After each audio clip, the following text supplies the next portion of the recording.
You know, in the United States, we took centuries to take the land from the Indians, right? It took centuries. It's the ways that we did it were unrestricted warfare. A lot of people think that the idea of unrestricted warfare is something new because those two Chinese colonels wrote the book Unrestricted Warfare, which I recommend everybody read. I read the book, obviously.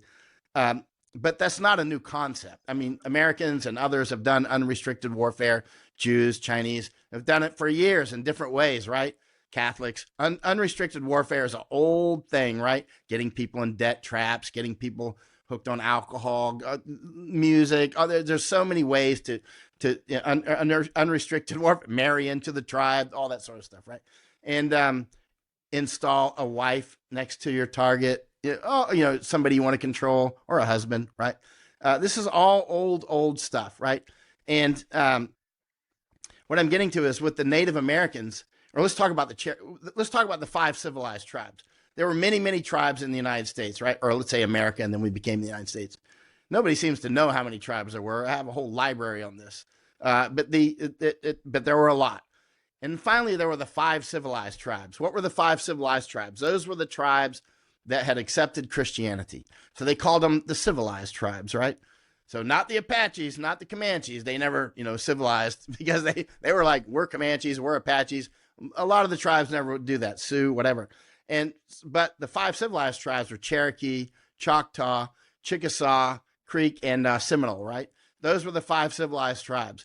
Now, once you're part of now, of course, we did the Trail of Tears with some of those civilized tribes, and sent them packing off to Indian country, Oklahoma, that sort of thing. A lot of them died along the way, right? And then they were out. They're still in Indian country, a lot of them, right? But what we eventually did was with what's called the Dawes Act, DAWES. It was an act to give land to people that were definitely Cherokee, Choctaw, Chickasaw, the people that were part of one of the 5 civilized tribes. So if you could get your name on what's called the Dawes rolls, if you could get your name on that, then you would get land, right? This is very important what I'm telling you, and it relates to Israel now. So if you could get your name on that, like my culture is Scots-Irish, right? Scots-Irish had been brought over to actually fight people like Cherokee, right? Let's rewind a bit. Scots-Irish, the Ulster Scots, the English used the Scots, some of the Scots, to fight the Irish, right? In like Ulster County, right? And then over time, they intermarried with the Irish, right? And they became a separate culture. They're not Irish anymore. They're not Scottish anymore. They're Scots-Irish. So they're not like a Scottish dude who married an Irish woman today out of the blue, and they might say, I'm Scot-Irish, but they're not Scots-Irish. They're not Ulster Scots. That's a whole different thing that developed over time, and they're very combative. They're very warlike people, right? That's my culture. When you look into special operations forces, a lot of the people in special operations, the original Apollo astronauts, many of our presidents, Scots-Irish, straight up, right? Houston, all these cities, many of the cities in the United States are named after Scots-Irish generals. And so the deepest fiber of American culture actually was Scots-Irish. And they want strong women. Like, I got no use for weak women. I don't like women who don't like children. It's part of me, right? If I see a woman that doesn't like children, I'm appalled, right? I'm like, I don't even want to have any. I get cooties if I'm around her. I like women who like children. I like women who can pick up a gun and put some lead down range. I want a strong woman with a strong mind who you can be as a teammate, because Scots-Irish are out there on the frontier. Their woman has to be strong. You cover the back door, I'll cover the front, You know how to aim, honey. Do it right, And, when I'm gone, take care of the youngins, that sort of stuff. That's why Scots-Irish like strong women, right? Because they're a warrior class, right? So anyway, I'm going somewhere with this. So the Scots-Irish, a lot of those are out in Appalachia and all over the place, right? And they're intense people. They're either intensely like astronauts, up allegedly on the moon. I guess they were. I don't know. Everything's in question now, but they're a lot of our original presidents, generals, and when they do drugs, they're the worst druggies and alcoholics and wife beaters ever. So they're intense. Whatever they do, They do it intensely, intense badness and intense morality. They're all over the place, but whatever they do, it's intense, right? It's like a border collie. And so when it came time, one of the things that Scots Irish will do too is marry into foreign. They're like the least racist, actually. I mean, they'll marry Indians, right? They'll marry into the Cherokee, right? That's why a lot of the Scots Irish, they'll say, well, I'm part Cherokee, right? A lot of Scots Irish, without any evidence, because they've been told that I was told that I'm part Cherokee when I was younger, right? And so I've never found any evidence of that, actually, but I was told that because Scots Irish, it's a common. Now, how did that come about? Part of it's true because they really did intermarry a lot with Indians, but there was a time when being part Indian was a curse, right? You couldn't. There were people that wouldn't hire you or whatever. But then came the Dawes Act and the Dawes Rolls, right? In 1890, the 11th census, which I have the original census. I have a whole book. I found an old book. I bought it, right? It's the actual census of taxed and untaxed Indians, right?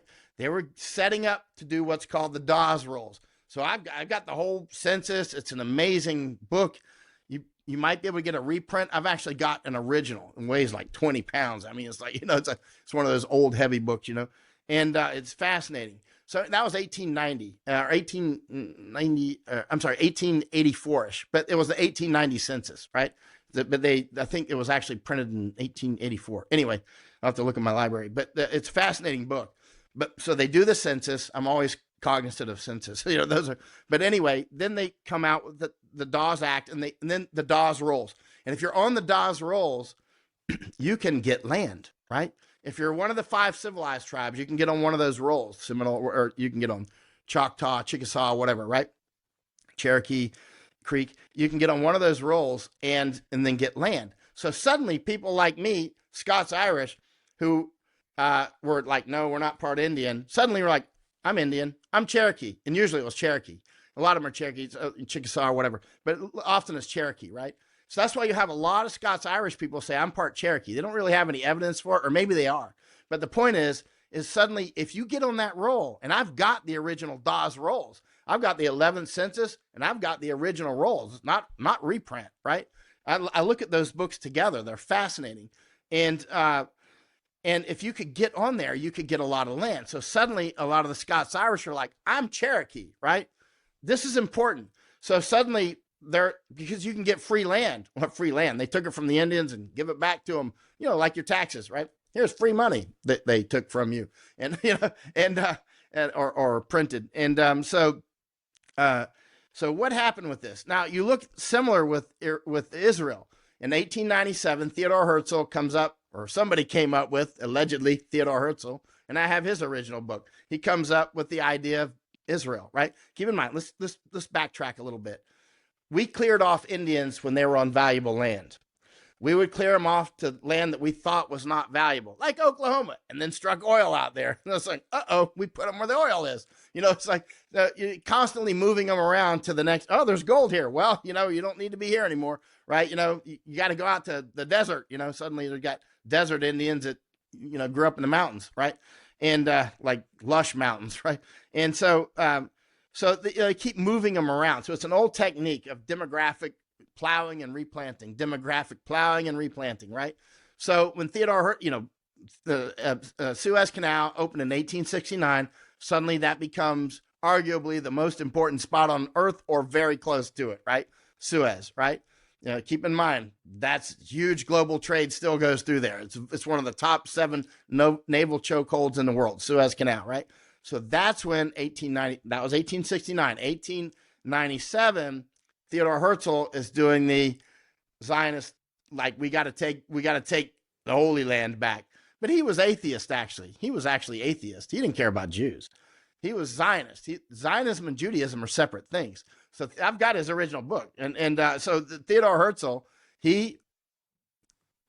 British intelligence used him because they wanted to resettle that land called Palestine. It was Palestine.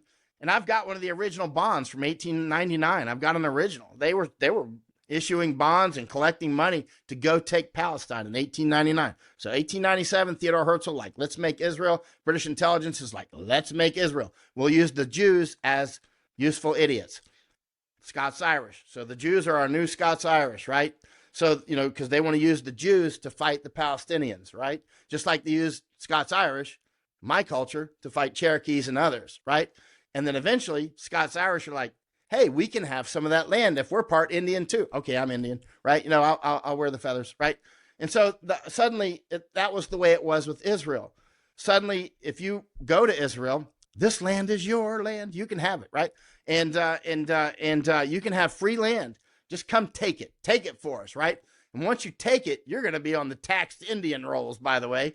And then they can use that to take Suez Canal eventually, right? There's going to be a war for Suez Canal. It's coming. I don't know when. It could be in 20 years. It could be in 20 months. It could be in 20 minutes. I don't know. But sooner or later, we're going to go for the Suez Canal, right? And this is all part of it. So suddenly you got all these Meliakovskis coming in and like, Netanyahu, I'm Netanyahu. I'm an Indian. You know, I'm a Jew. No, you're not. You're an atheist, right? Or, you know, it's like Theodore Herzl, the father of Zionism, he wanted to make the Jews into Catholics, right?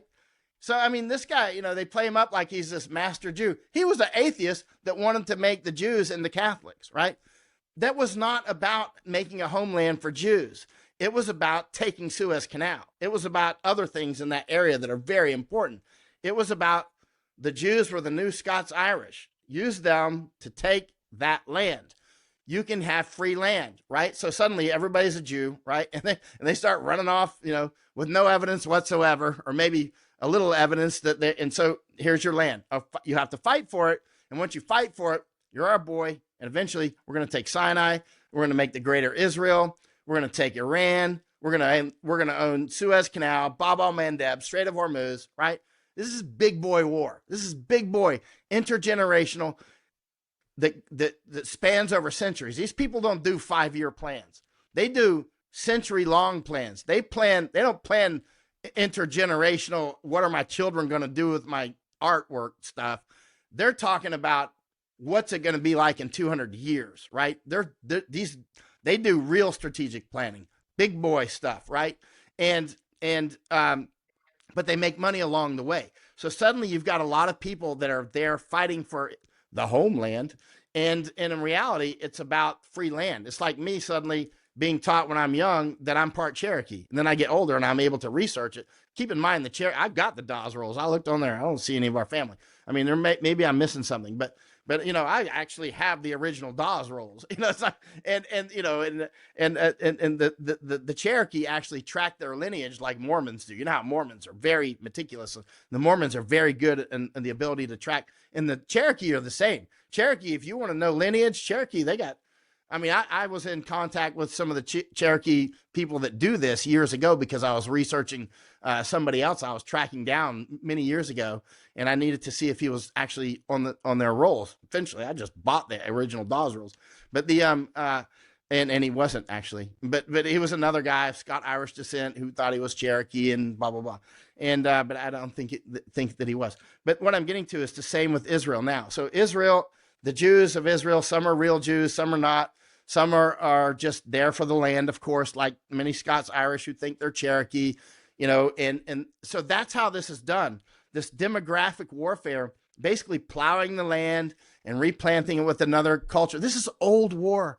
I have a huge section of my library is nothing but depopulating and repopulating, like the Fabians, right? You can look this up. You know, you just book after book after. We're not talking about little articles. We're talking about how to do it, right? And one of the big things that they do is do a census, because, you know, if you're a big player, you want to know the human terrain, right? You want to know, like, who are we dealing with? How are we going to deal with them? You send your anthropologist out, that sort of thing. And that's why the Smithsonian, they did a series of studies on the Indians, which I have all 42 of the books. I mean, you're going to be hard pressed to find those, all 42 of them. But if you can, you should, and if you're an anthropological warrior and you study war at a high level, get your hands on them. If not, go to the library or download them online or something. But you can see what we did to the Native Americans is what is happening all over the world. And it's nothing new. The Romans did it. It's not like we invented it. Keep in mind, the United States itself, we are a product of huge globalism. Globalism is nothing new. Globalism has been around for a long time. Modern globalism, if we're going to argue about a starting point, I would say 1415. I would say when the Portuguese attacked Ceuta, I would just say that's modern globalism, because now we suddenly have better ships and better navigation, and they sailed around the corner and went over and hit Ceuta in Morocco. I went over to Ceuta some years ago with Chuck Holton. Actually, we were on the Morocco side, but so they in 1415 they took Ceuta, right? And they had sent their spies in first, figuring out where all that gold comes from and all that. And so for the next few generations, the original gangster globalists that weren't using camels and coming across like Genghis Khan on horses, right? That actually had ships. It was the Portuguese, right? They were the original global maritime gangsters, you might say, right? So until 1492, when the Spaniards launched that Italian dude, Christopher Columbus, and he comes over, 1492. Of course, none of the maps at that time that I have anyway, and I've got a lot of the old maps, there was no Americas on the map. I'm not saying that Christopher Columbus discovered America. He'll start a fight with the people like, no, it was so, whatever. The bottom line, it became part of the European consciousness in the 1490s, right? I've actually got one of the Erdapfel globes at the time. I've got it's a couple hundred years old, right? But I like to get original, because a lot of the old maps are even changed, right? They'll change things on the map. That's why you want to get the oldest you can get, right? That's why I go for the old stuff so much. That's one reason I go for the old stuff so much, because I'm trying to get the purest information I can get from that time, right? And they rewrite stuff constantly. You can get, Bibles that are rewritten and stuff. You know what I mean? It's like, and so the Erdapfel globe, which came out somewhere between 1490 and maybe 1494, people aren't quite clear. Erdapfel actually is a German dialect for apple, Erdapfel. But actually, they use that word for potato too. But so anyway, not to go into that. But at the end of the day, I've got a couple 100-year-old version of that. There's no Americas on it. There's no Americas on the globe, right? So we're talking in the 1490s. Christopher comes. Now, keep in mind, the Portuguese have been going at it since 1415.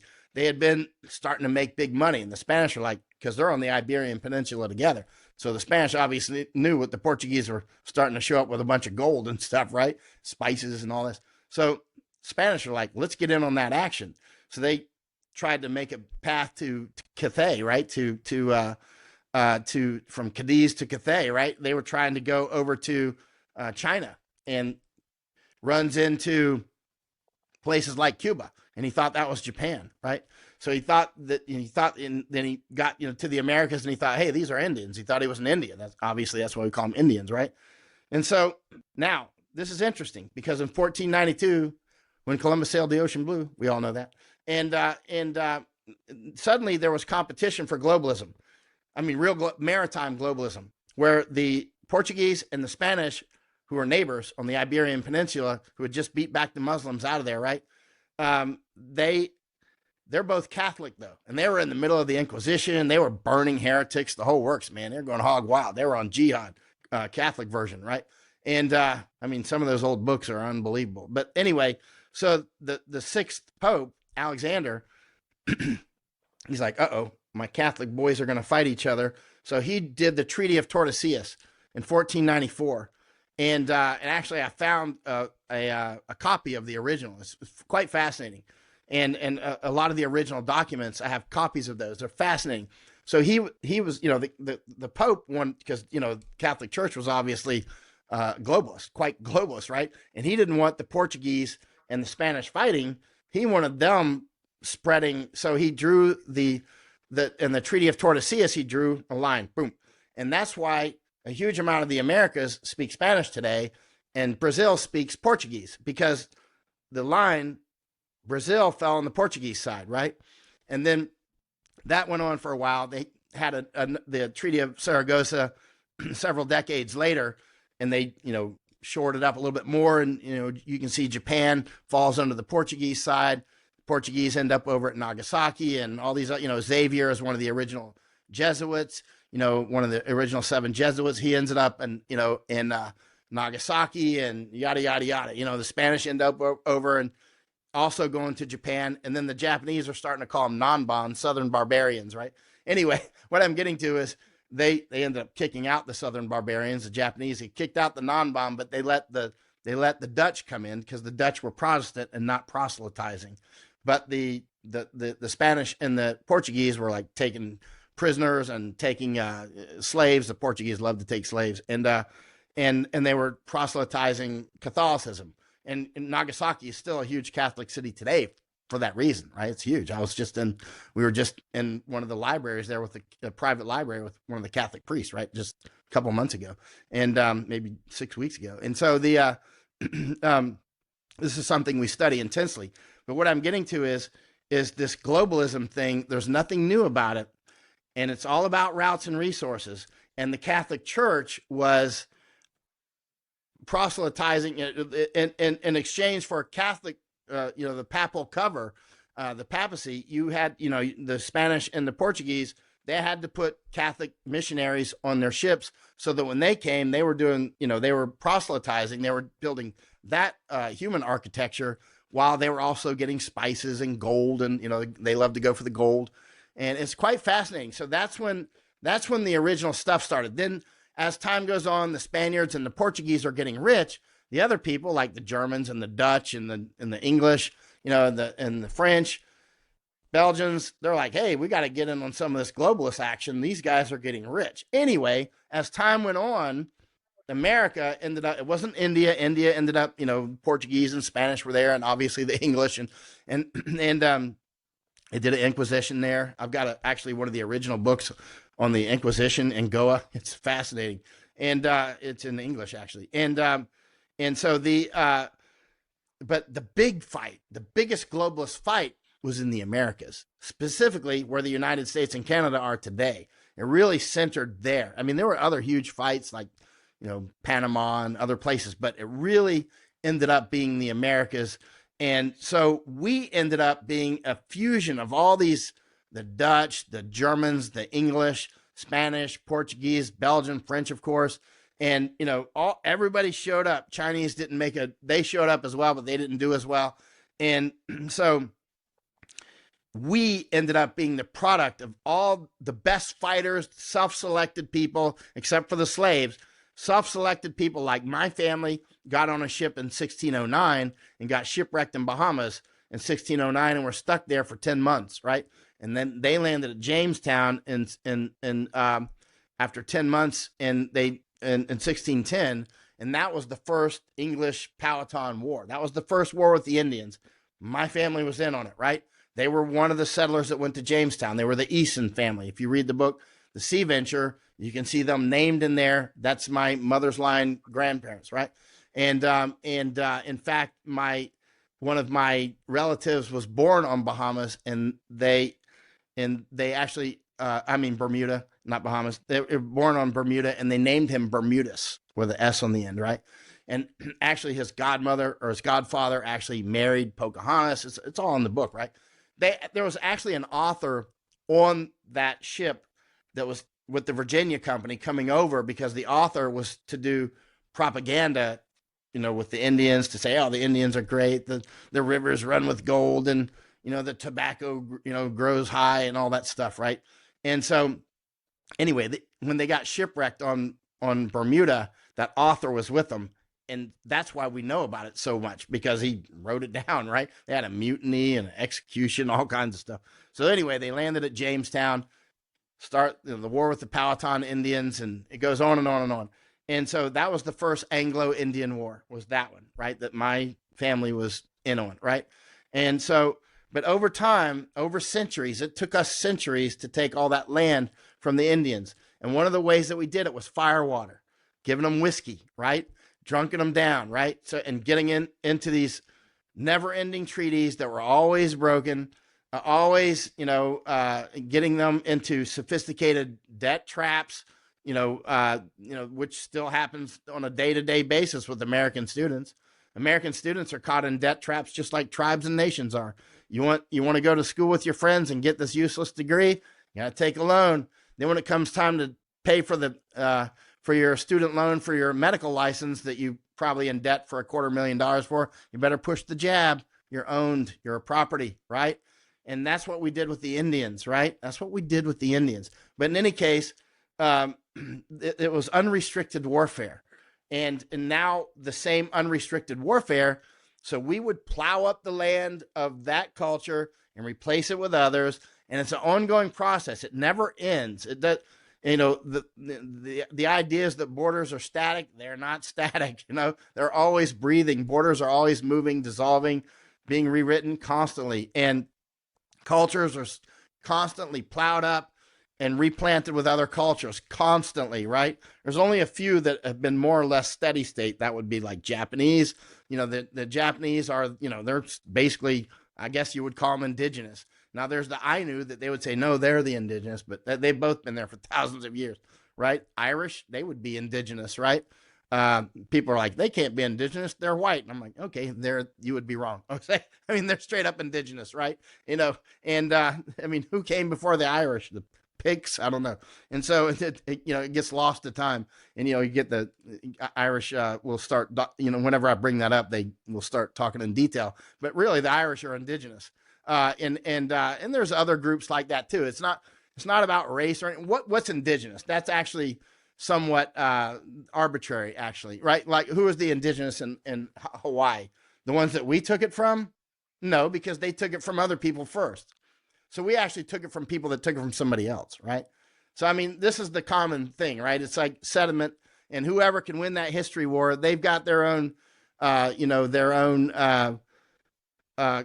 casus belli or their own justifications, right? Keep in mind, the biggest players in the world, they're not looking for what's just and unjust. They're looking at routes and resources, human resources or water or gold or building a Suez Canal, Panama Canal, Strait of Malacca, Danish Straits, whatever, Turkish Straits. They're looking at routes and resources. That's the high level thinkers. They use the next level, which is the other vast majority of people, which that would be me most of my life until I got, studied and took a long time. They'll use us. The way that they manipulate us is justification or justice, right? Social justice, right? I mean, that was the special forces, Green Berets, right? To free the oppressed. Deo presso libere is the motto in Latin, right? To free the oppressed. So they're sparking inside of you, to free the oppressed. That's a worthy thing to do. And so all they have to do is say, these people are oppressed. Let's go free them. But in reality, on the big play, now you get all these Green Berets, out there doing stuff, dying for you and everything else. And they're out there fighting at a lower level justice. They'll parachute out behind enemy lines and go into a gunfight for you because they're there for justice, right? Or let's say October 7th, look at all the Israelis killed, justice. We got to take that land now. But on the big level, it's not about justice. That's what they get the crowds upset to react to. It's about Suez Canal. It's about that energy off Gaza. It's about the Indo-European corridor through from Mumbai over through UAE and Saudi and Jordan through Israel, through Gaza, through Haifa, right? It's about Ben Gurion Canal. It's about strategic routes and resources, right?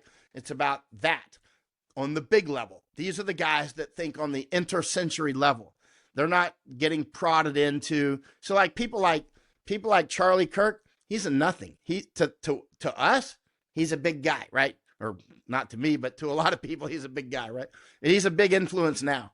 But on the scale, on the historical scale, he's a cicada that they hired, right? As long as that cicada sings a song that they like, great. And that cicada can get all the cicada food and everything that he wants. And hey, you're the best cicada ever. You're doing something for the world and keep singing, cicada.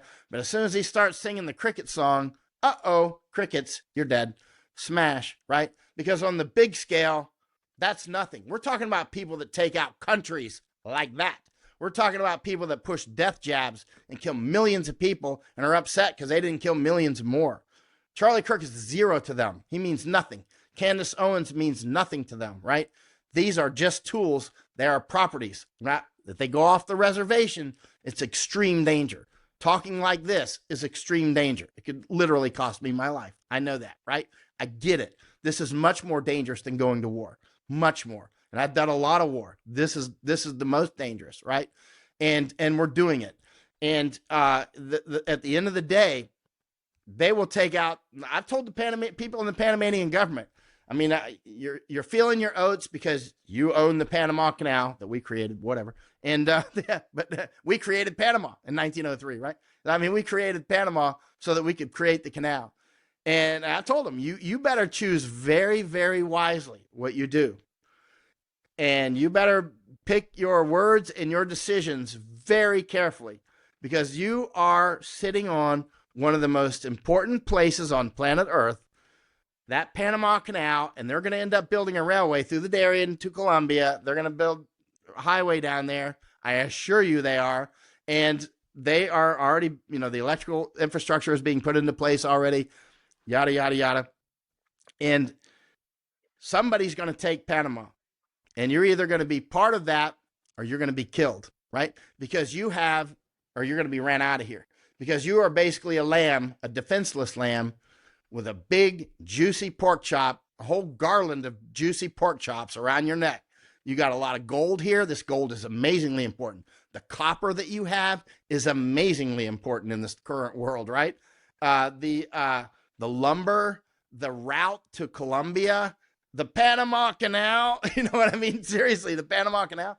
And you've got predators that are not just sniffing around, they're moving in, right? Chinese are moving in like the tide, right? And somebody's going to take this, and you're either going to be part of it or you're going to be dead, or you're going to be ran out of here. Because on the global scale, I don't care how macho you are here, it don't matter. We're talking people that will just overwhelm you and elbow you right out of the way. And I see them doing anthropological warfare down, for instance, with the various Indians in the Darien, which is the Imbara and the Wunan and the Kuna Indians. I'm out with them all the time, right? And they're like, they took a census a few years ago. I was watching them go. I was like, wow, they're taking the census. Here we go, 1890. You know what I mean? They're doing the census, and they forced a lot of them to take the death jabs. They're building the electrical lines down there. They're building a road into the Darien, further into the Darien, let's say. And I just got a message from one of the Indians yesterday. He goes, "Oh, this is not good. There's a new video out on Instagram showing a road. It's just a computer simulation, but of a raised road going through the Darien down to Colombia. It's just going through over the Indian land, but not in it type stuff. Anyway, but at the end of the day, this sort of stuff, now it's happening to us. We are being plowed under. That's why the open borders, right? And keep in mind, Trump is not about closed borders. He's handing out visas. I talked with a guy the other day, had dinner with him actually. He's just in from Houston. He is American citizen, born abroad, but he's been a computer programmer in Houston for years. And now he said all the Indians are taking all the computer programmer jobs from all the Americans. So he came to Thailand looking for a computer programming job. So he lost his job because Indians are taking all the jobs. Trump is openly doing that. It's not hidden. He just, announced a bunch of visas for Chinese, and he's replanting. That's what the Zionists are doing this. That's the Zionist game plan. And Trump is a Zionist, right?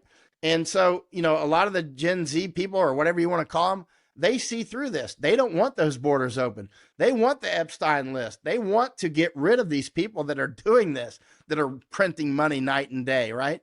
They don't need money. A lot of people that don't understand what's going on say, follow the money. Money is the lower level.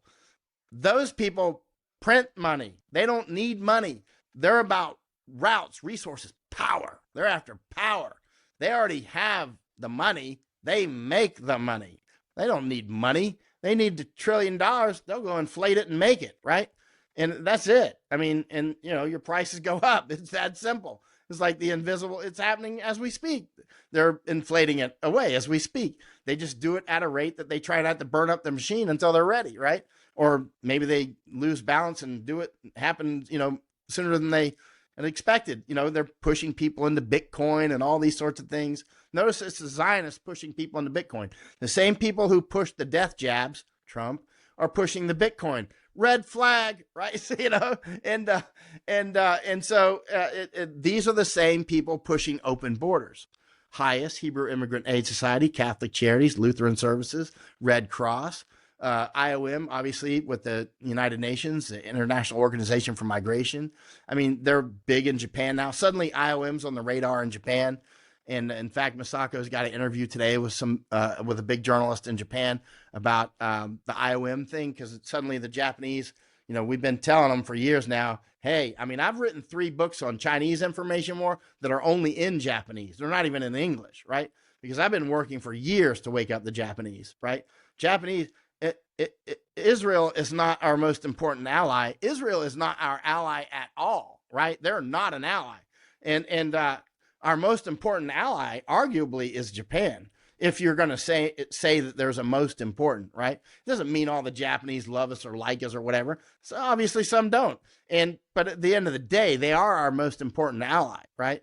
And it's not the English. It's not the British. Britain's dead. Britain has committed suicide, right? It's done. I mean, unless they like totally go, and get rid of all the people that have brought in these millions of people. Masako and I, we went into this giant mosque in London. We actually went inside, right? We were there for quite a while. The women took her off to the women's side and gave her a Quran, which she still has actually. And I went off with the men and that sort of thing. We went over to Ireland. We looked at what's going on over there. We went all over Europe numerous times, right? We're looking at what's going on. We understand the pulse. That's why we're able to predict things so well. And people are starting to wonder how have I been so accurate on predicting Trump? It's easy. It's easy to predict Trump. You can see yourself and you can see your opposite. It's easier for you to spot somebody who has a very similar personality and character to you. You can spot them very quickly. You'll kind of feel it. Like, hey, this guy's very similar to me, right? And if I find somebody that's very similar to me, I'm probably going to become friends with them because I think that they would be a solid friend, actually. And then you can spot your opposite. You can spot your opposite very quick. The people that are somewhere in between can be confusing, but your absolute very close to opposite or opposite is easy to spot. Trump is my opposite. So, I mean, that's why, when Newt Gingrich called me up years ago before the first election, he was trying to gin up support for Trump. I'm like, I'm not voting for, don't you have somebody else? I'm not going to vote for a Clinton, obviously. I mean, they're like my opposites, both of them, right? But I'm not going to vote for Trump. Yeah, I don't trust him. I didn't say he's my opposite or go into that diatribe, but what I'm getting to is, how do I predict Trump? It's easy. I just look and say, what would I do? And then invert it. And it's amazingly predictive. Trump does basically the opposite of what I would do, right? Push the death jab, keep doubling down on it, putting gold all over the White House. You know what I mean? Like if he were born in a different environment and in a different neighborhood, he would be wearing gold chains with gold teeth. I mean, that he's just a gangster, right? Whatever Trump, all I have to do is read my mind, invert it, and that's what Trump does. It's highly predictable. I mean, it's like, how many videos and things did I write before Trump is in office this time, saying I'm suspicious that we're going to actually do any mass deportations. Show me the money. I want to see it actually happen. I want to see it physically happen. I've seen too much of this nonsense and the wars I've been in and that sort of thing, where people make these big statements and cameras go look at this or whatever. But at the end of the day, when you're on the ground, you're like, that's not what's going on. You know what I mean? That's not, or like Governor Abbott. By the way, my friend, Doc Pete Chambers is running for governor in Texas. He's running against Abbott. Abbott is clear WEF, Doc Chambers, he's been all over the border. I've been all over the border with Doc Chambers. We drove all the way to Florida with each other from Texas talking about all this stuff. We went all over the place in Florida and all over the Texas border. We've been to the border many times, right? And we've been over Colony Ridge together a couple times in the helicopters and, on the ground there north of Houston. I mean, the only reason that Doc Chambers is even running for governor is because Abbott is invading the United States. But meanwhile, he would bring the cameras down to the border and say, see, we're stopping them. They unfold some concertina and we're stopping them. And I'm like, 400 meters down the road here, they're coming across. And none of the cameras, I'm like, hey, over there, turn your camera, zoom, here, walk with me. They're cross. No, they're like, nope, no, he's giving, you can't make up this stuff. I mean, it's right there. You got all these National Guard, huge amounts of trucks and stuff. They come for the photo op, and then they all disperse, and the border's just still wide open. And Abbott, Governor Abbott in Texas, he got a lot of money from the developer at Colony Ridge. The developer's name is Trey Harris. Colony Ridge is a city made from scratch in a wetlands, no less, for 200,000 invaders, right? And Governor Abbott gets money from that. He's taken donations for it. I think was it 1.3 or 1.4 million. And anyway, so I mean that's the sort of stuff we're dealing with. And Abbott is a WEF guy, World Economic Forum. It's the same thing. They're destroying our country and they're replanting it with other people, right? This is a big the death jabs are part of that. And what I'm getting to is at the end of the day, Zionists are fighting other oligarchical systems. The Zionists are one oligarchical system, and they fight each other. So you can get confused. You can say, well, wait a minute, the Zionists are doing this and the Zionists are doing that. There's different groups within the Zionists. Just like Chinese are not, all the same. There's Chinese that fight each other like crazy, right? There's Catholics that fight each other like crazy. There are, Protestants that fight each other like crazy. And, there's been significant wars between Protestants and Catholics, right? And so what I'm getting to is like very serious. And likewise with Muslims, Sunni versus Shia, and then this sort of Sunni versus that sort of Sunni, and that sort of Shia, and the same with the Hindus. You got the Shivites versus the Vishnites, right? They're fighting, followers of Shiva versus the followers of Vishnu. They fight each other like crazy. I spent about a year in India. And so it's like this, it's the same. People fight each other. And another thing that we do is we automatically syncretize. In other words, everything you touch touches you, right? If you spend too much time with evil, some of it will come into you, right? And if you're a good guy, some of your good will go into them. We blend, whether it's music, cuisines, whatever. If you have people that start to, like, let's say Scott Irish moving in with Cherokee, they really did intermarry a lot. And their cultures blended. It's called a syncretism. In religion, it's called a syncretism, but syncretic behavior happens. So we're constantly syncretizing, whether that be blending music, blending cuisine, cultures, languages, just everything. And we're constantly bifurcating, constantly splitting. We're constantly blending and constantly splitting, right? That's why most of the villages that I go to around the world, they usually don't have more than a couple hundred people. Because after about 200, 400 people, they start to split off and they go make a new village, right? It's that way around the world, right? And that's why some of the Romans made their old formations in certain numbers because of human characteristics and how well that we tend to get along or not get along. Based on group size, you have to treat the group differently. On a small level, like a Special Forces A team, everything's on a personal level. You call everybody, even the captain, by his first name, right? You call no matter the rank, everybody calls everybody. They would call me Bam Bam. Actually, my nickname was Bam Bam because I was very strong and I was the youngest on both of my A teams. I was strong like Bam Bam. On the Flintstones, I was like, as they used to say, retard strong. And I actually was for some reason. And so they called me Bam Bam. And so we had nicknames for each other, but in a different unit, like Rangers who operate larger, it's all rank, sergeant this, lieutenant that, captain this, right? But in Delta Force, it's all first names, right? And that's sort of in those small units, but it's the same ways, but that's not just military. That's the way it is in life. You go to the small villages and everybody's all very entwined. You don't need laws. You know what I mean? Because you have the social fabric and it's just part of your firmware, right? On how things operate here, right? And then you start getting larger, especially when you get to a place like the United States, when you got people from all over the world, you need to have laws that we understand to the letter, right? So that we're all on the same sheet of music, right? That's why, eventually we end up having such strong laws, and the rule of law is so important to us because we can't we can't get along without a strong rule of law. But then that state gets out of control and our freedom's gone, right? And we surrender it one bit at a time and demand that it be taken away from us. Hey, those guys are saying something I don't like. Kill freedom of speech, right? Like the Zionists are all about throwing out the First Amendment and the Second Amendment, right? That's as anti-American as it gets.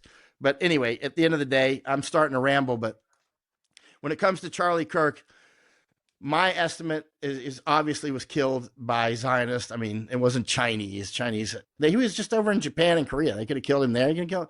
Chinese wouldn't do it publicly like that. They might do it publicly back there, but they wouldn't do it publicly in the news. That's not how they roll. That's how they rolled in the Mao days. They don't roll like that now. They're more sophisticated, right?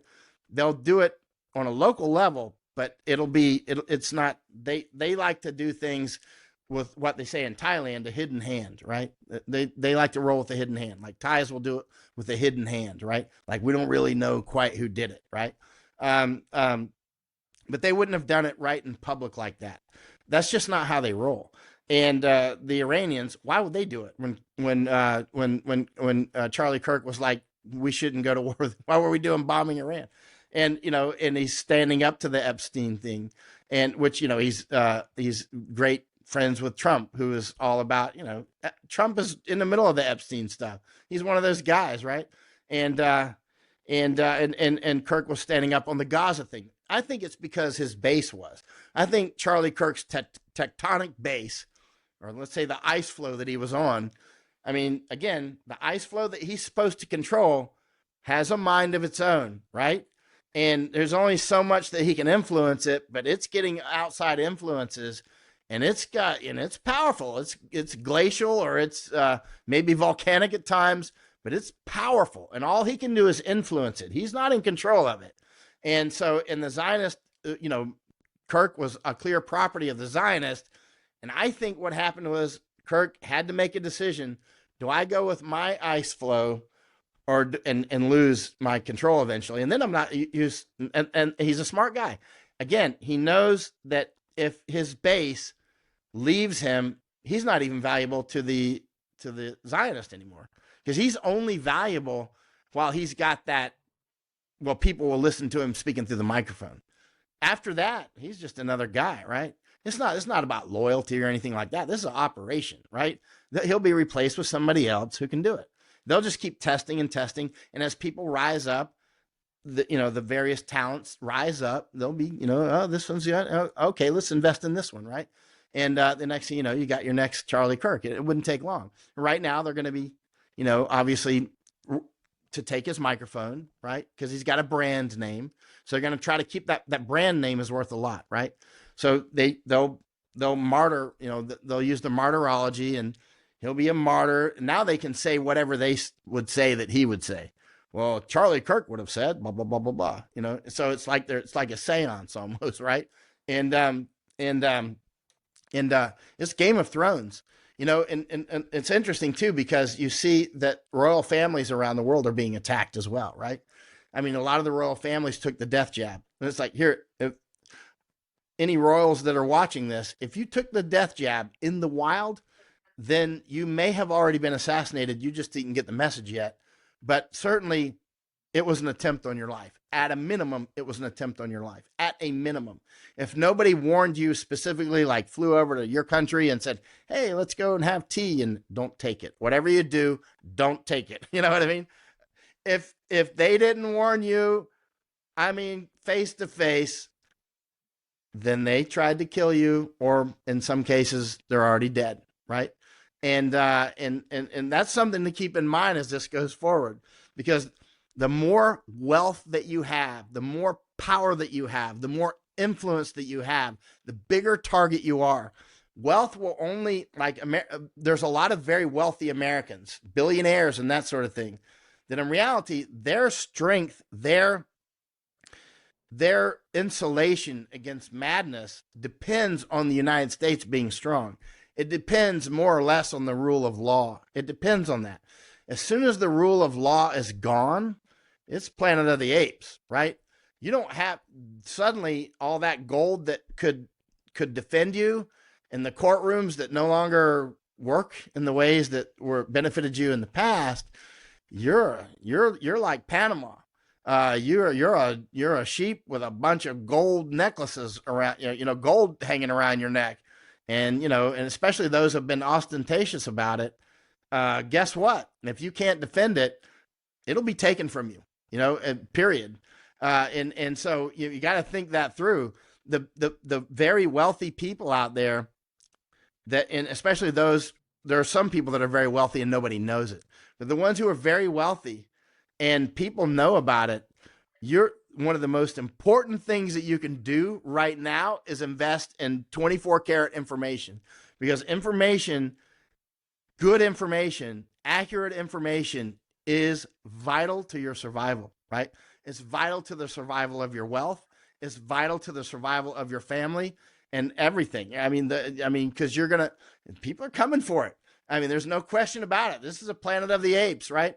Especially if you're a very rich person and you took the death jab, they're trying to get your money. They're trying to get your property. They're trying to get everything about you, right? And it's already happened to a lot of people. Look at so many wealthy people are already dead, right? And they took the jabs and they're gone. And so their stuff goes into the system and has vanished and dissolved, and they've been forgotten already, right? And so what I'm getting to is this is an ongoing globalist process. It didn't start during our lifetimes. It started long before America was born, right?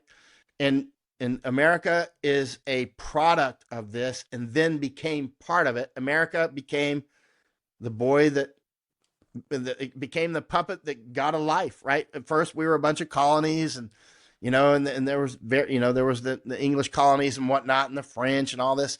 And then we got a life of our own, and we became the United States. We had Revolutionary War and the War of 1812, and we had Indian Wars before that, before the Revolution. There were so many wars. The United States is the only time that we're not at war is when we're stopping to reload or fill up the canteens, right?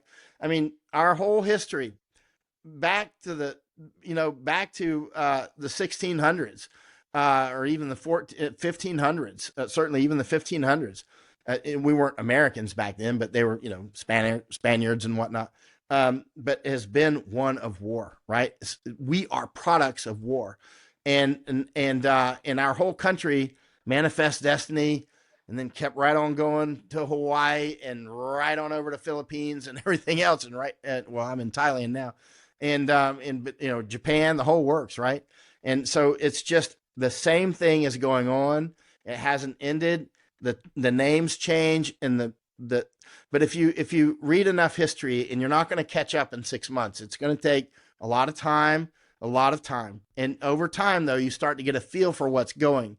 You start to get a feel for the battlefield. You start to get a feel of who's doing what to whom. Not maybe the specific names, but the sort of, like, I don't know the names of every raindrop that comes down from the sky, or I don't name lightning strikes. You know what I mean? It's like, but generally the way that the floods come, a bunch of rain hits that mountain up there, and then we got a flash flood here in an hour, right? You know what I mean? That sort of stuff. And it's the same thing. It's the same sort of rules. The more that you study these sorts of things, the more you start to be able to predict it. That's how we were able to predict Nord Stream getting cut.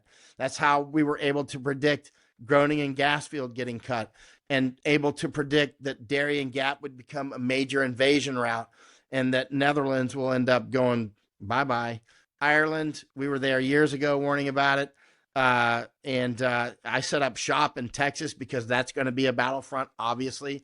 I wrote those 3 books on Chinese information war in Japan more than 10 years ago, right? Warning about that. I was all over China. I spent more than 20 years in Asia now, right? And so I've been all over Europe, Asia, Middle East, right? Getting a feel for this. It took years. It took years of going there, reading a lot of books, going with the right people. Like yesterday, I had tea with the former prime minister friend of mine here, right? This is, with the right people, whether it's taxi drivers or prime ministers or doctors or farmers or whatever, out there on the ground, right?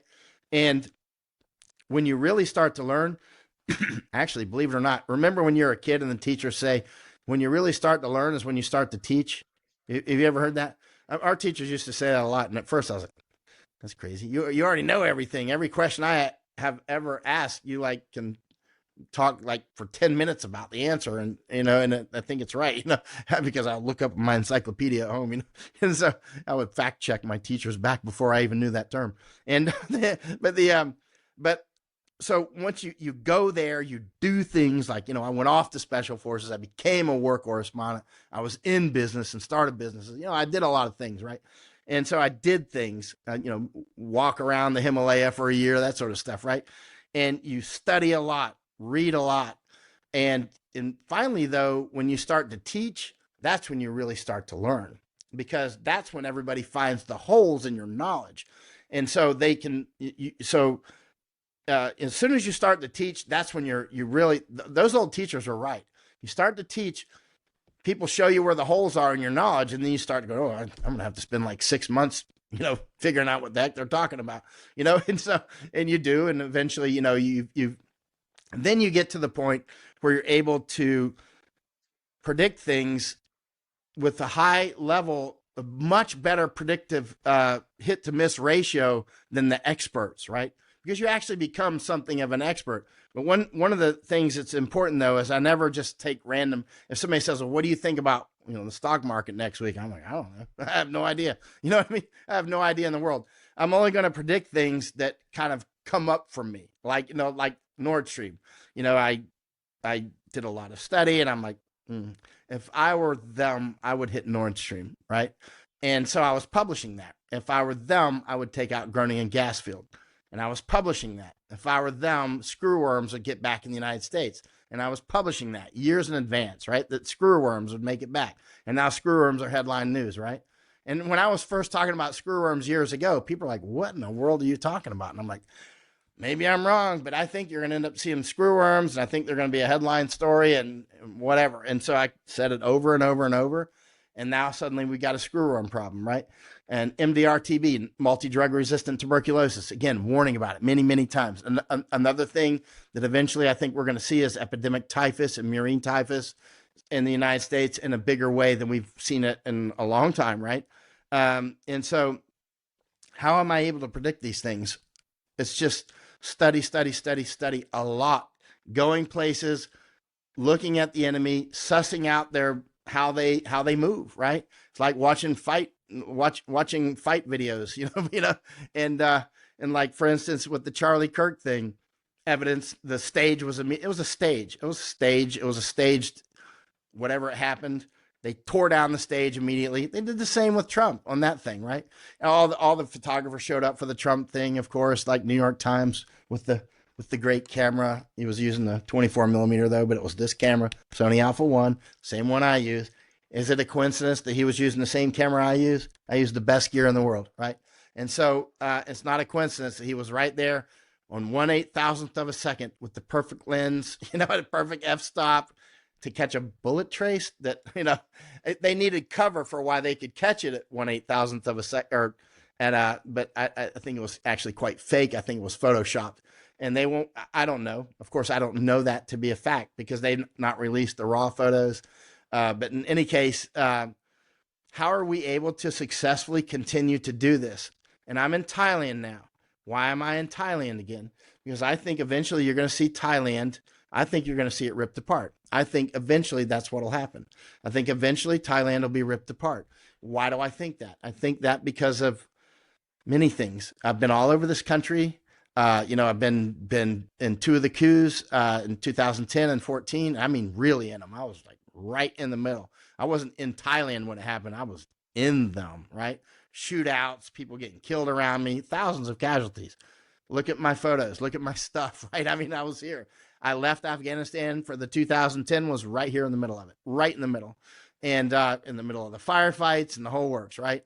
And I think eventually what you're going to see is I see two major groups trying to rip Thailand apart. United States, or let's say Zionist actually, and in China. China is clearly working to rip Thailand apart, and as is the United States. The United States has been doing it at a minimum since 2014. That was when I first noticed. That was when it became obvious. I'm like, why are we doing this? We're doing things that would actually rip Thailand apart eventually, right? And it wasn't incompetence. At some point, I started to realize, hey, this is not incompetence. This is actually deliberate, right? And it continues. Like now, they've got all these dope shops everywhere. If I were going to destroy a country or a family or an individual, I'd do it with firewater. I'd do it with cannabis. I'd do it with opium. You know what I mean? I would do it with intoxicants, music, right? I mean, and there's thousands of dope shops all over the place now. Like they're all over the place. Look on Google Maps or something for cannabis shops, Bangkok. You'll just it's like a constellation of stars populates the map, right? They're everywhere. I mean, there's probably 5 or 10 on this road, and they're more than 7-Eleven and Starbucks combined, right? I mean, there's 7-Elevens everywhere here and Starbucks everywhere, but they're more than those two combined, and it's a big deal. I mean, and the Chinese have been dumping opium and amphetamines into Thailand for generations, with some effect, but this is big stuff here. Now it's just open shops. Instead of war against the opium and war against the amphetamines, they're actually embracing it. They're doing the same in Argentina. We went down there and we went to a cannabis expo in Buenos Aires. Same thing, opening cannabis shops. They're destroying that place. And eventually they will. Look what they did to Netherlands. In Netherlands, Netherlands, oh, we're free. They always sell it under freedom. Dope heads are always like, it's my freedom. What are you doing? I don't see you attacking alcohol. It's like, yeah, you do. Or you're not paying attention because you're on dope, right? It's the same thing. That's how we took that's our biggest weapon against the Indians. It was not smallpox blankets, which is actually something in dispute whether that even happened. But anyway, or rifles. It was firewater. I mean, we whiskeyed them up, right? And we tricked them, signing all sorts of things, and we had more babies than they had. We kept coming over on ships. We elbowed them out. We wore them out. We did atrocity porn. You should see my library. All these books on, the savage Indians and, white women that they kidnapped, the Oatman girls or whatever. You know what I mean? All these different, there's a whole, in the 1800s, there's a whole atrocity porn thing. Whenever you see atrocity porn being done against people, like it's being done against the Japanese now by the Chinese, whenever you see that atrocity porn, you know they're ginning up for war. I've never seen a war that doesn't radiate in advance. There was a huge amount of atrocity porn against the Indians, against the Native Americans, right? And it was all about, savagery that they would do. It's a whole genre. I mean, reports to Congress. I don't even know this many books on it. You know what I mean? It's like, it's unbelievable. You couldn't read them all. So I just use them mostly for reference in studying atrocity porn.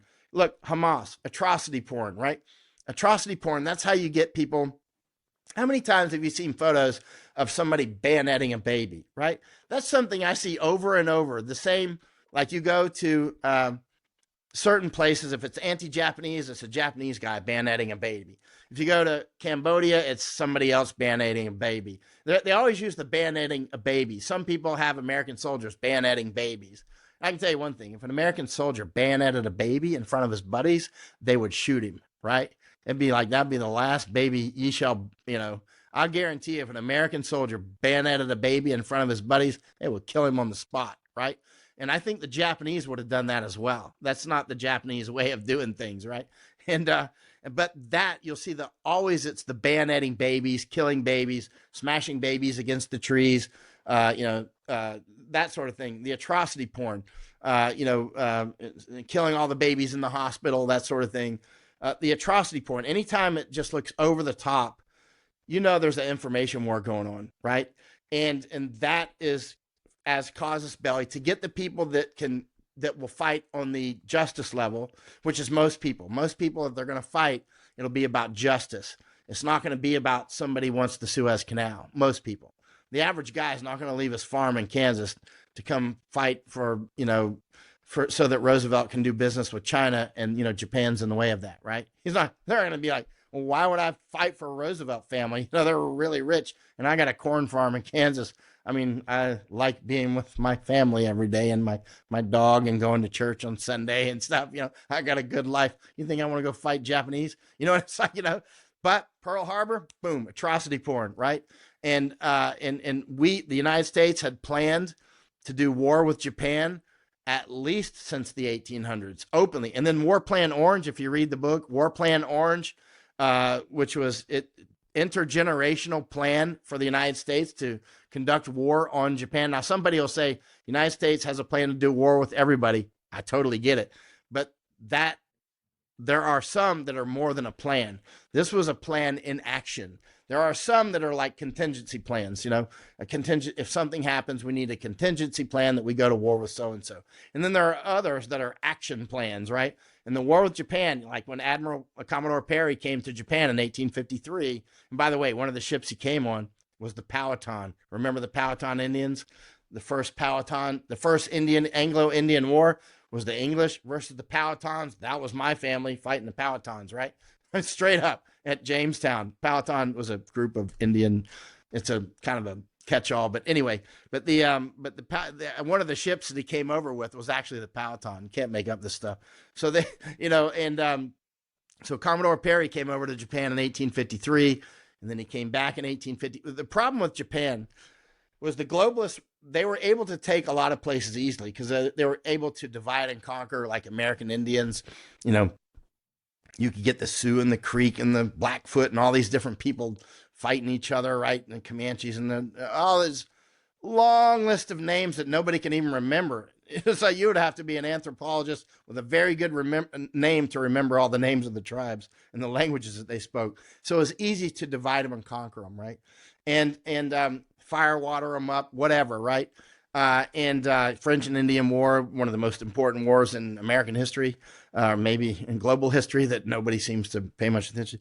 And so, it was easy for the globalists to go around and template this, like get Indians to fight each other. The English could take over India, that sort of stuff, right? But not Japan. Japan was, and not Ireland. The Indians, say the English could go over to India and make a colony there and make part of their, the jewel of their empire was India. They didn't quite take the Republic of Ireland, right? Which is right next door. You know what I mean? You can sneeze and hit Ireland, but they never took it. The Irish or indigenous people, right? They have their own, they're like, we're Irish, we're not English. Now, some of them split off, the Protestant Catholic line type stuff, right? But and then there were, infiltrators. They were doing the normal thing. Scots Irish, the whole thing, my culture. But they were able to divide and conquer, but nobody could quite do that to the Japanese either, because the Japanese had a sense of self and they were not going to be punked down. You know what I mean? They're like, nope. You know what I mean? They're like, in the Nanban, the Portuguese came over and started taking slaves. They were already doing an inquisition in Goa, India. They were burning people in India. The Japanese knew that. I mean, the information flows through ports, right? Naval intelligence, information flows with the rice and the gold and the spices, and, information flows with the gold. It flows with the spices, right? Port to port to port, right? Everybody knew that the Nanban, the Southern barbarians, the Spanish and the Portuguese, they were doing an inquisition. They were burning people, indigenous people in different countries. They're burning their own people back in Lisbon, right? I mean, or back in Spain as well, right? So, I mean, the Japanese didn't want them here, right? So that they were always a tough nut to crack. So the Japanese, finally they let the Dutch set up that trading post in Nagasaki, right? It's on a small island. It's a man-made island. We were just on it several times, actually. We just spent over a month in Nagasaki researching, actually. And so they would make people, if you look where Nagasaki is on the map of Japan, it's sort of like Key West, let's say. You know what I mean? It's like out there. And if you're going to when you landed at Nagasaki, you had to report to Edo, which is Tokyo today, right? Edo. So you had to report to Tokyo, which would be sort of like walking from Key West to Washington to report and walk back to Key West. I'm not joking. Seriously, it's that far. It's roughly that far. Look, I don't know. You'd have to look on the map and see how far off I am, but it's not very far off. You know what I mean? It's like you would literally, it would take months to walk up there and months to come back, right? And that was how they kept you separate. They didn't let gunships come into Tokyo Bay, and pull their, ships up along and start blasting away. If you came up there with ships, they were going to meet you at sea, and there was going to be a sea battle, right? And so that's the way they kept you out of Japan. They kept you separate. they could do trade, because Japanese, they wanted also the intelligence of what's going on in the world, and they did want to trade, but they didn't want those foreign influences, right? They didn't want that.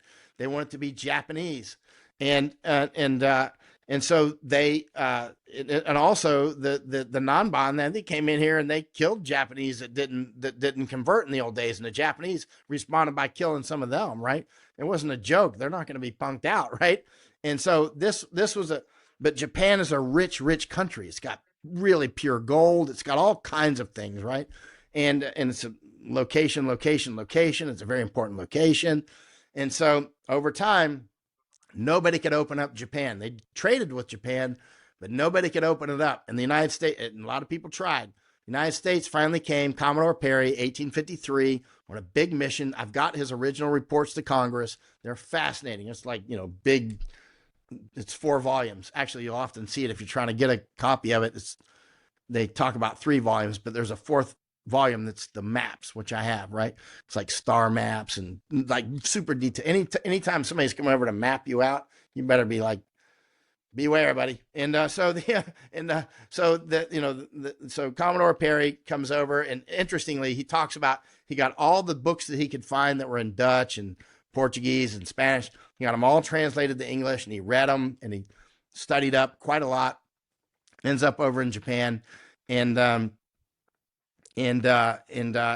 first the Japanese like, no, go away, right?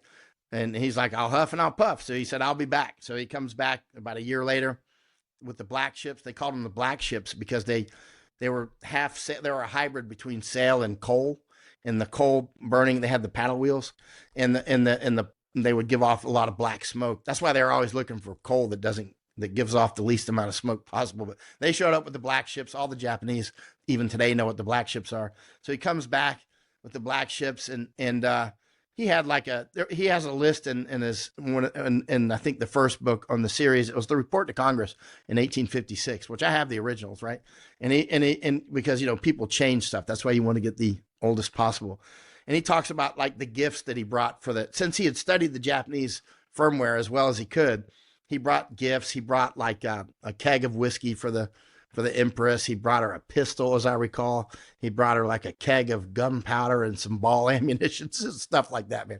It was like dresses and all perfumes, and it's just he had studied their firmware, the cultural firmware, and at the end of the day, they ended up opening Japan, right? That was hardcore gunboat diplomacy, though. They actually fired cannons, apparently blanks, and anyways, they ended up on shore, and then treaty, and the next we got an ambassador over Harris, and all these sort of things, and Townsend Harris, and things start to open up over time. Interestingly, in 1879, President Grant, former General Grant in the Civil War, who actually had been in the Mexican-American War, he talked about how we provoked the Mexicans to attack us. It's caused us belly to like take Texas. He talks about that in his autobiography. He was a lieutenant at the time, captain or lieutenant in Texas country, right? In Texas territory, or whatever they called it, Texas, Republic of Texas. And so he talks about it. He talks about how we were provoking the Mexicans, poking them, trying to get them to attack us over the Rio Grande, right? And he felt bad about it, actually. I remember that. So anyway, later on, I think he was a captain. He was down in Panama because the gold rush was going on in California, and he had to get the army over to California, and they lost all the children that they brought, and going through Panama, they all died. The children that Grant brought with the families, and it was tough. And he ends up in California. So then he's going up in the ranks. Civil War comes. He ends up a general, right?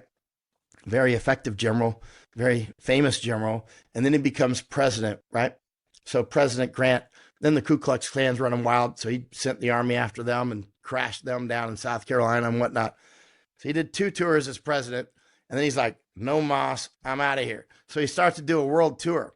So Grant, now ex-president, ex-general, ex-president, he starts to do a world tour, and he goes off to Europe, and he's off in Scotland and England, and he was off in Paris and Switzerland and all different places, right?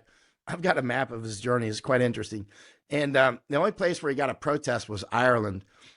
And he was actually talking about communist in about 1878. He was warning about communists, and he was using that word too. He was talking about how bad the communists are, and because they had the Paris Commune and all that stuff. Communism was already well born for several decades at that point, and so the name communism was spreading around the world, and people were starting to see what kind of trouble they were. And he warned about them very specifically. And he's like, how dangerous they are.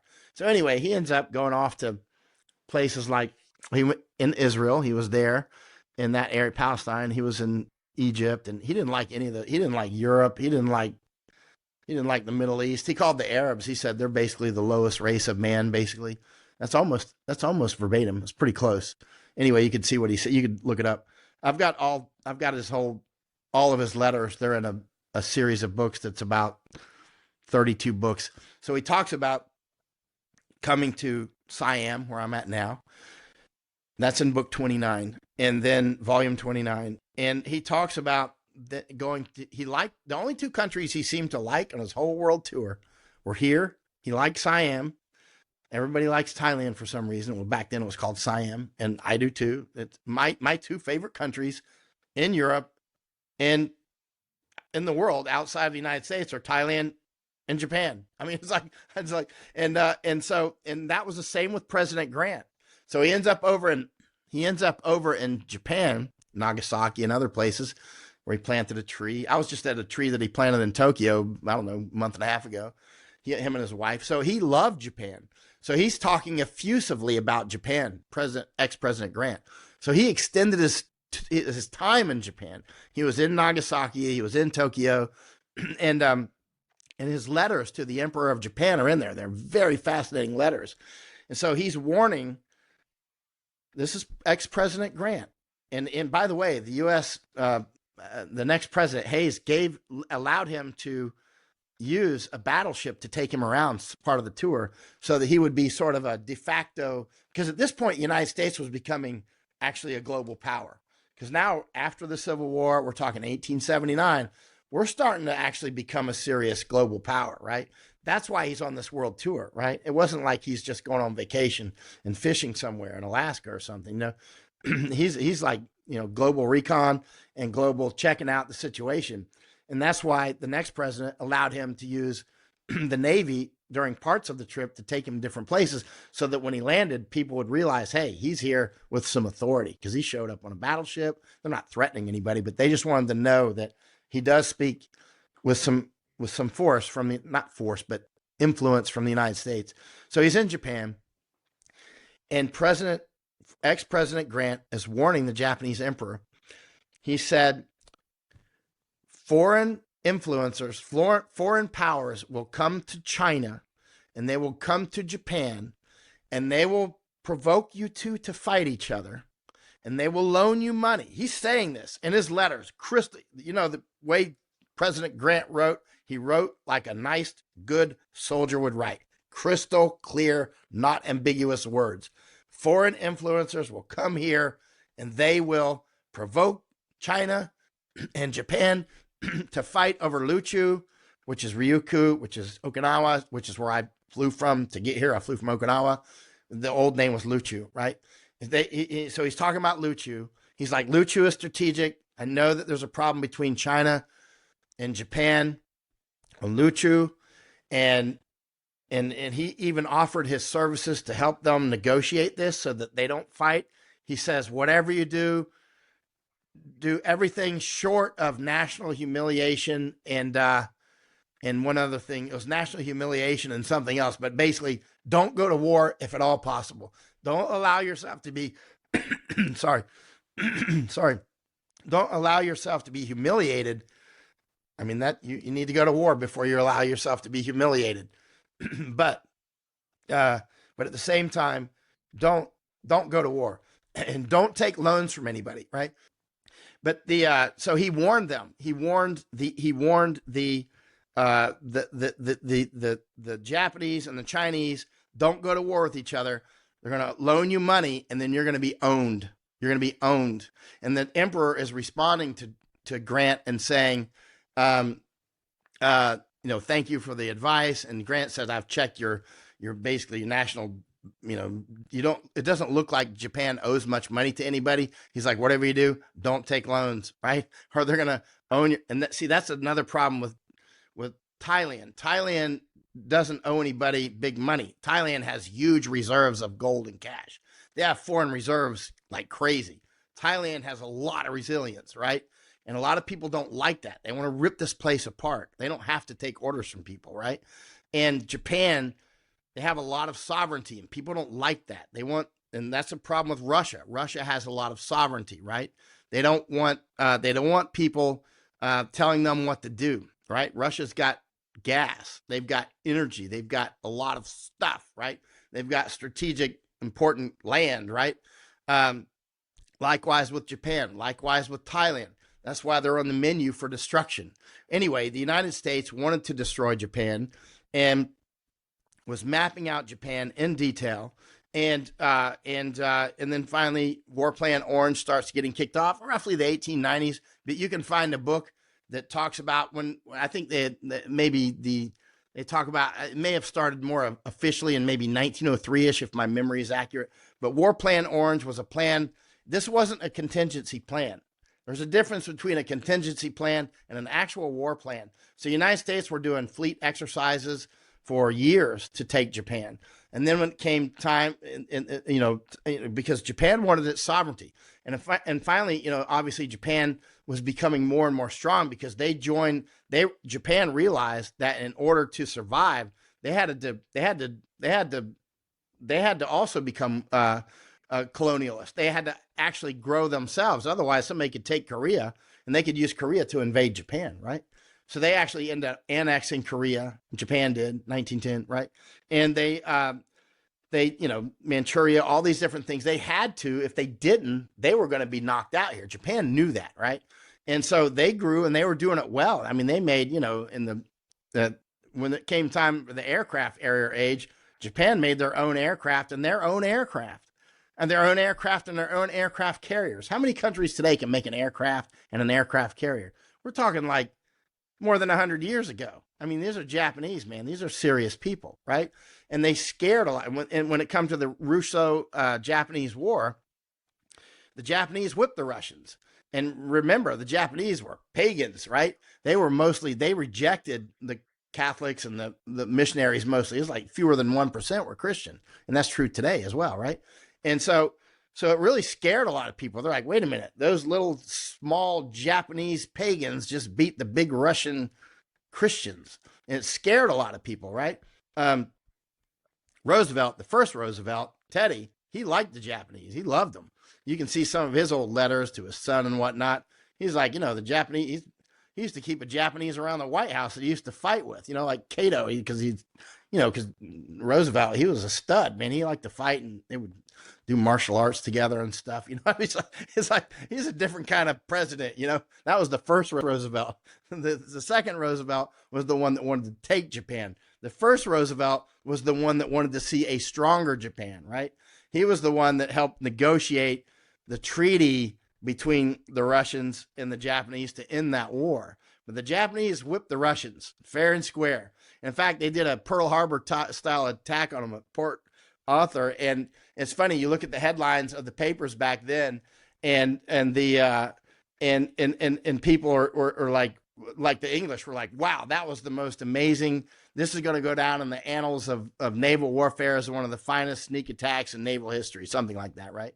But then when it came to Pearl Harbor, which was a clear staked goat attack, we're like, oh, they're evil. You know what I mean? They've done this evil thing. But when they did it to the Russian, we were like, bully, you whipped the Russians. And then people were like, wait a minute. The pagan little Japanese people who were very small back then, they were much smaller than they are now, right? That scared people. They're like, who are these people that fight more effectively than ants and bees combined? You know what I mean? These people are smart. They have a sense of self and self-determination. And we can't crack that nut. They're not like Indians we can just run off and put on a reservation, And so War Plan Orange, it was the plan to crack Japan. And it's been a long intergenerational plan. A lot of efforts been, like, for instance, burning or at least destroying about 7,000 books, putting them off limits to the Japanese after World War II, right? Our our GHQ, the general headquarters made a list, and they were collecting all the books around Japan, destroying them. Actually, Masako's been translating one recently so that I can read it. It was written in 1940 or 41 by a Japanese military officer, and he's talking about the characteristics of the Russians and the Americans and the Chinese and the Japanese, right? So the big characteristics of the Americans is we'll do anything for dollars, right? The big characteristics of the Russians, he's like, they're basically savages. He didn't view us as savages like they viewed the Portuguese and the Spanish and the Russians, but we'll do anything for money. And then the Chinese, he's like, the Chinese have the most sophisticated way of fighting. They just become you. Even if you invade them and take over some of their land, they're fine with it because they'll intermarry with the invaders, and eventually they know they'll get that land back. So they're cool. They're strategically patient. They know they'll intermarry into it. They'll fight unrestricted, brother. They will marry into the invaders, right? And hoping that the invaders will actually help them build up infrastructure, and then eventually they'll get it back. And he said, but the Japanese characteristic is Japanese won't give up one tiny piece of land. We will fight, like crazy for one tiny piece of land. Whereas Chinese will let you take it. They'll become you, and they'll slowly take it back. And Chinese have told me that, right? And others have told me that, right? One Chinese officer told me that, PLA officer. He said a lot of people think we're going to come in and invade, basically hot guns into Taiwan. He said, no, why would we do that? That's not our way. It's expensive to do it that way. And we would destroy all this infrastructure. We would just become Taiwan. They already have thousands of their companies in China. Why would we destroy this when we're just going to take it? We're just slowly going to. A Honduran general told Masako and me that too a couple of years ago when we were having dinner with him down in Honduras. He was from a Chinese descent, and he said, he'd been invited to China and that sort of thing because I think his grandfather came to Honduras in 1923 or father or whatever, and they had parades for him and that sort of thing. And he said the exact same thing. He said Americans think that the Chinese are going to attack everybody. And that's not what they're going to do. They will just slowly take Central America and Mexico. They'll slowly take America. They will become you. That's exactly what that Chinese officer told me. And that's exactly what that Japanese officer wrote in his book in 1940-41ish. And the name of that book is, I think it's Race War, actually. And not the Race War by the other author, I've got that book, but I haven't read it all. What's the name of the author? It's a totally separate book. But you've probably never seen this Japanese book because it's not translated to English. So Masako's translating it now so I can read it bit by bit as we go through. But so the Japanese officer said it back then, like in World War II era. Chinese officer told me face to face. A Honduran general told Masako and me face to face in Honduras. Same thing. They're not going to attack. They'll just become you. And that's what I see happening. Like in Panama, the Chinese just become Panama. They're just moving in, getting in positions of power, just like Zionists do, getting positions of power, or actually Jews. There's different forms of globalism. Catholics will come in, crusade, guns a-blazing, that sort of thing. Protestants do it in a different way. Hindus do it in a different way. Muslims will do it with jihad. Jews come in and they sort of take over there's different ways that it's done, but it's done in different, it's the same end game. Everybody wants to rule the world, right? Everybody wants to rule the world, but they have different mechanisms on how they do it, right? And so like one of them is let's capture the airfield. And the other is like, let's just capture the pilots. It's like, like the idea of why should we buy the New York Times when we can buy the editor, right? That's how that's how you, and G. Edward Griffin talked about that. I think it may have been in this book. It's been a while since I read it. The Creature from Jekyll Island. I think he talked about that in here on the New York Times specifically. That's why it popped in my mind. He called me last week. But G. Edward Griffin, that guy's brilliant, man. He's like, if you haven't read The Creature from Jekyll Island, I think you have. But this is a book everybody needs to read. I left it in Thailand. That's why I found it the other day in my books here. the economic way to do this is you don't buy all the land in Hollywood. You enable the producers. You know what I mean? You become the producers. You make the musicians. Using bands that are Milli Vanilli type stuff. Remember Milli Vanilli? Super famous band. There was a super famous band called Milli Vanilli, and there were these two sort of hybrid black white guys with the super handsome, sexy dudes and all this stuff.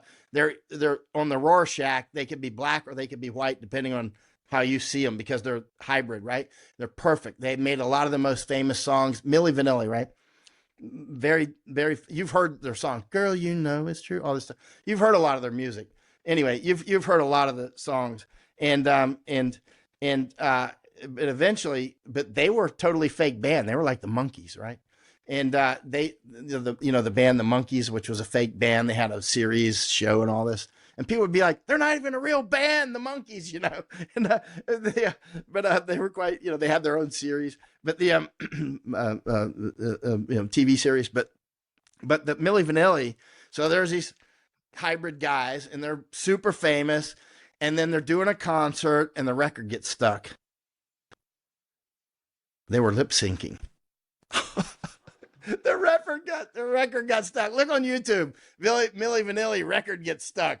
And they're like dancing and they're doing it. And it's like, it must have been an album or something. I don't know. It wasn't a CD, I guess. I don't know. But somehow it gets stuck. And it became like, they were lip syncing. And then they admitted to it. If they were Trump would have been like, "Oh yeah, my vocal cords were bad. I got tuberculosis or something." I don't know. Trump would have been like, why are you attacking me, man? Yeah, I'm a great singer. My voice was bad, but I had to give you the show. It's like, that would have been Trump. Milli Vanilli's like, "Yeah, we did it. Oh, it's terrible." So that was the end of Milli Vanilli, right?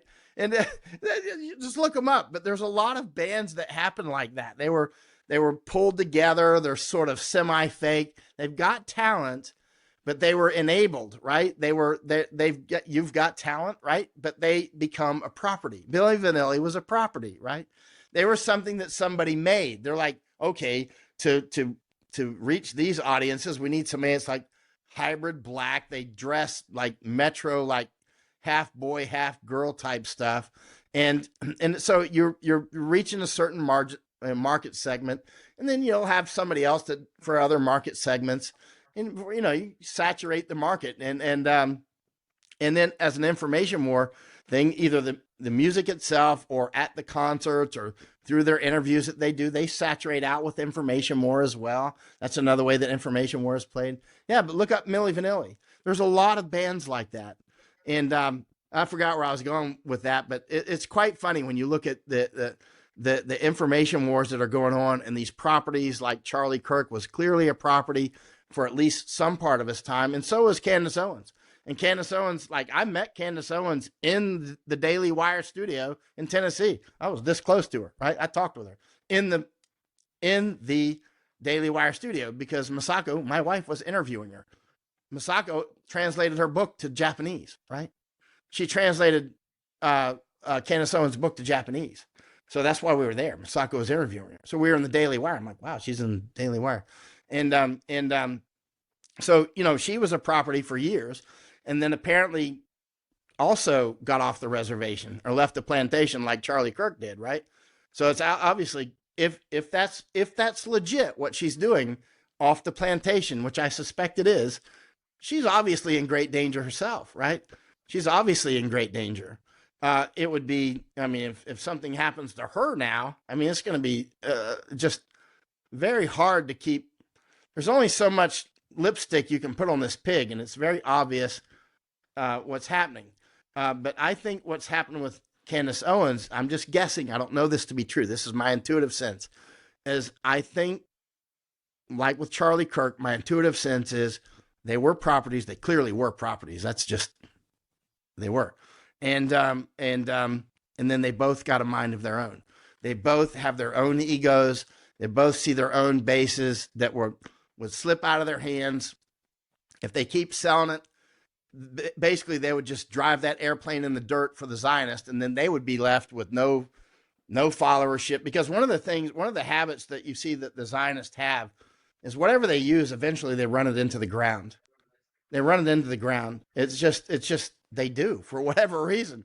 I mean, they have a great Hollywood going and then run it into the ground. You know what I mean? It's like it's just a habit. Um, I don't know why that happens, but it'll be something almost certainly in the mythological firmware. If you want to know what people are going to do, there's certain things that you need to study in detail.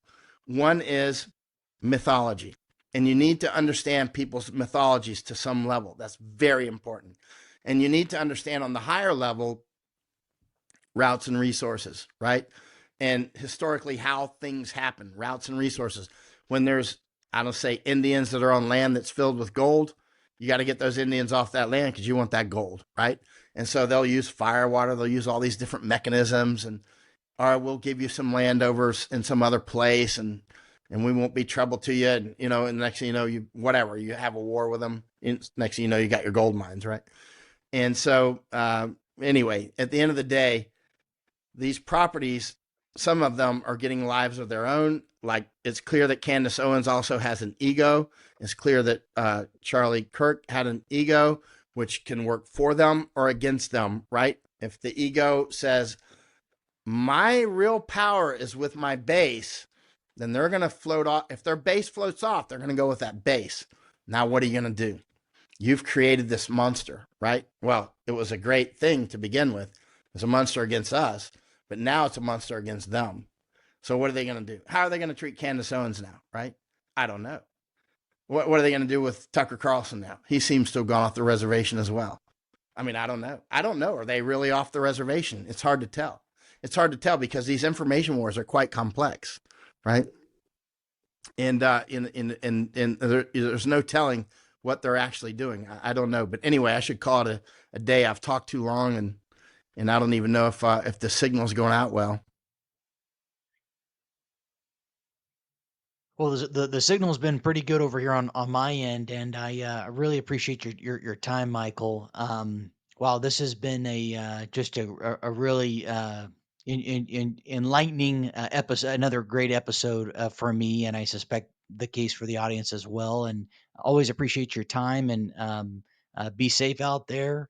And I appreciate what you're doing. Again, putting yourself out there, boots on the, I mean, literally boots on the ground.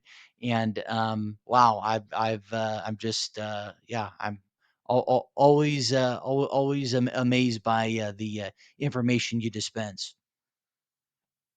I appreciate it. Oh, they can find me on Substack, and Twitter or X, Michael Yon. On Substack, I changed it to something that's easy for people to remember, Big Honey. And it's the same on Twitter, Big Honey, right? So that's how you can find me, or my Love name, it, Michael love Yon. it. Well, awesome. Well, I'll let you go on that note, and thanks so much. Thanks, Christian. Quick ask: over half of you who watch the show regularly haven't yet subscribed. If you've enjoyed the show, you're finding value in it, subscribing is really the best way to support the channel. It's, of course, free. It literally takes 2 seconds, and it lets the algorithm know that this content matters. And of course, my commitment to you is going to be that I'm going to continue to bring on great guests, refine those questions. And of course, I'm always receptive to your feedback. If there's certain people that you'd like to have on, or certain questions, or this, that, and the other that you'd like to have as part of the show going forward, things of that nature, please let me know. I'm pretty easy to access. And anyhow, that's my commitment to you. If you can subscribe, that would mean a lot. Thanks.